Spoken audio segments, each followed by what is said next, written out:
videos all about the history of transportation in Yuma, presented by the Yuma Crossing National Heritage Area. My name is Emily, and I'm going to be your guide as we turn back the wheels of time to the Industrial Revolution so that we can learn about the origins of trains and how they made it all the way from England to our little town of Yuma. In order to understand how steam-powered locomotives or trains were invented, we first need to go back and talk about the history of the steam engine and how those were invented. So if you've watched our steamboat video already, you can actually skip through this part. You've already learned about the history of the steam engine. But if you haven't watched that video, please stick around because knowing the history of the steam engine is important to understanding how the steam-powered train came about. So, an engine is a type of machine that takes an energy source and converts it into movement. So with our steam engine, we have our power source, which is steam, the gaseous form of water, and the engine takes that and converts it into movement. And the first steam engine was invented by an Englishman named Thomas Savery in 1698, but his invention was really crude, and it actually took a contemporary, another Englishman named Thomas Newcomen, to improve upon his invention and create what's called the Newcomen engine. And so this is a diagram of his engine. How it worked is you had your little piston, that P stands for piston. This is your piston. And so your furnace, it heats up water. This is a container of water, heats up the water, pushes that steam up, and that steam pushes the piston up. And then you pour cold water into this area. That cold water sucks the piston back down. And so that constant push and pull movement is what moves this arm here. And that arm was mostly used to pump water out of coal mines. And so coal mines in England would often get flooded. England is a very wet place. And so in order to get that coal, which was a vital fuel source, they needed pumps to pump out that water. And this engine made it a lot easier to pump out that water. So you have your Newcomen engine. It's around for about 100 years, but it's really too bulky, too big and too complicated to be used on, say, a wagon or boat to create a new mode of transportation. But another inventor named James Watt, he comes along. He's actually a mechanic on Newcomen engines, and he's working on the engines, and says, hey, I think there's a better way to do this, a more efficient way to do this, like most inventors do. And so he creates a steam engine that uses steam on both sides of the piston. So this is a diagram of his steam engine. It causes steam to push up the piston, but then it also puts steam on top of the piston, which pushes it back down. And so that again creates our push and pull movement, but it takes away the need for cold water. And so that makes it less of a bulky machine. It's more compact. It also makes it more powerful because it uses the steam more efficiently. And so it's with this engine that other inventors start to imagine, hey, we can use this for more than just pumping water out of mines. Maybe we can use this to move wheels on, say, a boat or maybe a wagon. And so that's where our first steam locomotives or trains, locomotive is just another word for train, come about. And so the first steam locomotive is invented by another Englishman named Richard Trevithick. And this is his train right here on the left side. As you can see, it's pretty small. It wasn't terribly powerful, but it was more efficient than a wagon. And what it was first used for was to pull coal out of coal mines. And so instead of having to push your wagon full of coal out of the mines, you have a steam-powered engine, which requires less manpower. It moves a little faster, and so it makes mining a little bit more efficient. but it's still not really powerful enough for passenger travel. That comes about another 10 years later. So Trevithick's engine is invented in 1802. About a little over 10 years later, in 1814, another Englishman named George Stephenson comes about, and he creates a little bit more efficient version of the steam-powered locomotive. And that's this picture on the right. And so his locomotive is powerful enough to pull both freight and passengers. And people think this is really cool. They get really excited. You can see in this picture, all the people are like jumping for joy. They're so excited. They get to ride on this train. And to them, it felt really fast. So on average, the first locomotives could travel about 30 miles per hour. And that was about double what a wagon could travel. A wagon on average traveled about 15 miles per hour. And so while 30 doesn't feel super fast to us, people back then were like, this is crazy. It was like science fiction to them. They couldn't imagine traveling so fast. And so, as you can imagine, the train travel really explodes first in England, and then very quickly it moves to the United States. The first railroad company in the United States, the first operational one, was known as the Baltimore and Ohio Railroad. Some of you may know it better as the B&O Railroad. If you're a Monopoly player like myself, you would be familiar with the B&O. And so this was the first railroad in the United States. It opened in 1830. It also used the first American-made locomotive, which was called the Tom Thumb. And this is actually a photograph of the Tom Thumb right here. It was invented by a man named Peter Cooper. And so this Baltimore and Ohio Railroad introduces Americans to the railroad system, and Americans love it. They latch on, they start building tracks, especially all over the northern part of the United States, the northeastern part in the Midwest. You get lots and lots of railroad tracks, and those become super important to something you might be familiar with called the Civil War. So when the Civil War happens in the United States, those railroad tracks become a vital part of supply lines in the northern part of for the Union, which is in the northern part of the United States. And so the fact that they have these tracks actually helps them win the war, because they can move supplies much more efficiently than people in the southern United States who don't have as many railroad tracks. And so they become quickly a really important part of the American way of life. So how do railroad tracks get to little old Yuma? So the railroad company that first came through Yuma was called the Southern Pacific, and it was invented or designed by people who were inspired by the first transcontinental railroad. So transcontinental means that you could travel from coast to coast. And that first transcontinental railroad was completed in 1869. This is actually it right here. But as you can see, it's in the northern part of the United States.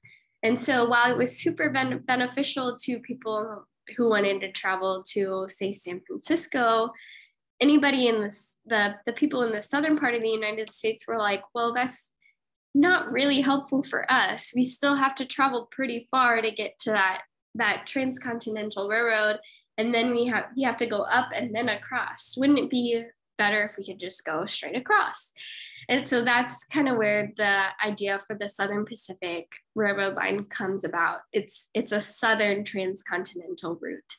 And so that route goes from Los Angeles through Yuma right here, all the way to New Orleans. And that's this first imagined route. And it starts to become, or it becomes an idea in the 1860s, but it doesn't become a reality until the 1870s. And so Yuma has a really fun story about how those first train tracks and that first train rolled through our city. So the first train shows up in Yuma in 1877, and the Southern Pacific, they had to get permission first before they could lay their tracks. And so Arizona is still a territory in the 1870s. So they get permission from the territorial legislature to lay down tracks in the Arizona territory. They get permission from California to lay down some tracks in California. Actually, quite a few of those tracks were already laid by the time this route was imagined. They kind of latched on to some of those routes that were already in California. But they get permission from the states or the territories that they want to lay track through. But Yuma has a fort, a military fort, and military land is actually federally owned, which means it's owned by the US government, not by the territory or state. And so in order to lay track in land owned by the Fort Yuma, they need to get permission from the federal government. And there's kind of some confusion about who they need permission from. So that kind of sets them back a little. And then finally, it's decided they need congressional approval. And as we know today, the Congress, the US Congress, is not the speediest of places, the speediest means to get approval. And so it's a very slow process. They don't get permission quickly. And so the Southern Pacific Company, what they do is they build as much track as they can on the California side, they build on the Arizona side, they even build the bridge across the Colorado River because they need a bridge to get from California to Yuma. So this picture on the left, that is our first bridge across the Colorado River here in Yuma. And so they even build the bridge, but they still have this few miles that they can't build. And so they're waiting to build lay these few miles of track. And Yuma in the summer, it gets pretty hot here. And that hot Yuma sun starts to warp their supplies. So tracks have some metal components to them, and that heat starts to warp the metal. And the Southern Pacific Company is not having it. They've already lost money waiting. They've lost money on supplies, and they're like, we're not waiting any longer. Forget Congress. And so one night in the fall in 1877, they very quietly start building track through the fort's land. And so they build, they're almost done, and somebody makes a really loud noise, loud enough that it wakes up the commander of Fort Yuma. And so he wakes up, panics a little bit, wakes up his two other soldiers and is like, guys, we got to go down and stop them. They're building the track. So they run down, but by the time they get there, the track is almost finished. And so it would be pointless for them to make them stop. And so they just stand there and watch as they finish the track. And then the next morning, the train goes rolling into Yuma, and everybody jumps on. They're all excited to see that first train in Yuma. And so that's how the first train gets to our city in 1877. So I always thought that was a bit of a fun story, a little bit of excitement there. So how do trains transform Yuma? What do they bring? And so it does take a few years for it was actually called the Sunset Route. So the entire Sunset Route to be built by the Southern Pacific. But when it is completed, it brings a lot of business to Yuma. A big one is through exports. And so Yuma has agriculture, it has cattle, there's a lot of mining in the area. And so the presence of trains makes it easier to export or ship out, send somewhere else those materials that are being created or dug up in Yuma. And so that expands business. So that allows people in Yuma to make more money, invest it in the city, and the city starts to grow. Another thing this route does is bring people to Yuma. And so anybody traveling by train on the Sunset Route would stop in Yuma. There's actually a train hotel, which the name is a little misleading. They didn't necessarily have rooms where people would stay. It was more like a big cafeteria kind of thing, or a restaurant. So people would stop and eat and relax for a couple of hours while the train refueled, restocked on water and fuel and things like that. And so people would stop here in Yuma, eat at the cafeteria, check out the city a little bit. There are also a lot of Native American artists that would hang out near the train tracks and sell their goods. So like weaving, pottery was a big thing. And this time sees kind of a boom in interest in Native American art. And so that becomes a business also alongside the railroad tracks. And the hotel actually kind of had a bit of a running joke or advertisement. They had a sign that said free meals every day the sun doesn't shine. And we of course know here in Yuma that the sun is shining most days. There's a story of one day it actually was raining or really cloudy, and everybody was so excited that they forgot to ask for their free meals. They were so in awe that the sun wasn't shining that they forgot to ask. And so they didn't actually get their free meal, even though they could have, which is just a funny little antidote. So it expands business of exports. It brings people to Yuma. The train company invests in agricultural infrastructure, which just means like irrigation or canals and things like that. So in the early 1900s, something called the Yuma Project takes place here in Yuma, and that is where they build the Laguna Dam, which is a dam just a little bit upriver of Yuma. They also build canals and a river siphon.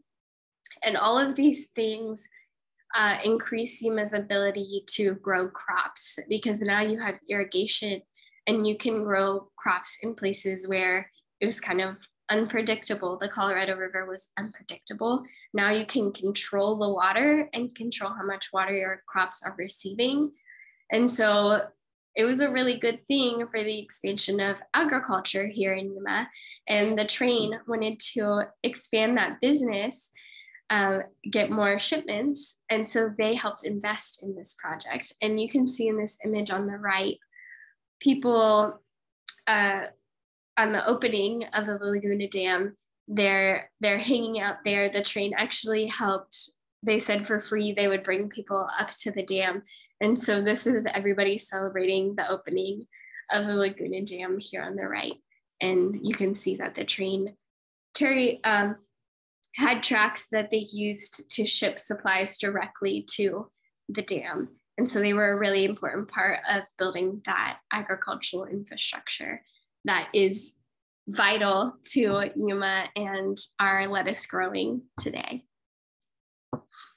So trains actually are still an important part of Yuma today. They're actually still in the area. So if you ever go down to Gateway Park and swim in the Colorado River or just hang out there, you will see the Ocean to Ocean Bridge, and then behind it is a railroad bridge. And that was actually the third bridge built here in Yuma. The first two were washed away in floods, and then this was the final one that was built. And so that, while there isn't a stop here in Yuma for trains, they still travel on the same tracks through Yuma with freight, with supplies. And so you can still see trains traveling through Yuma today. You maybe have, if you've ever been swimming in the Colorado River. We also have an area called Pivot Point Plaza, where you can see an actual train, one of the early trains that operated here in Yuma. And at Pivot Point Plaza, you can read a little bit more of the history of trains. The reason it's called Pivot Point Plaza is because it's at the actual location of the first bridge built here in Yuma. And that first train bridge was a pivot bridge, which meant that it would turn to let steamboats through, go upriver, and then it would turn back to become a bridge so that trains could go back and forth. So if you liked what you learned today about trains and you want to see an actual one, you can go down to Pivot Point Plaza. It's on at the end of Madison Avenue if you want to see an actual train that was here in Yuma in the early years. So as you can see, trains transformed the United States. They were an important part of connecting the Americans to each other. And they were an important part of connecting Yuma to the rest of the world. They really helped expand business and helped put Yuma on the map. So they were and still are an important part. Did you like what you learned today? If so, check out our next video about the history of automobiles and how they first motored their way into Yuma and continue to shape the city we know and love today. Thanks for watching. See you next time. Bye.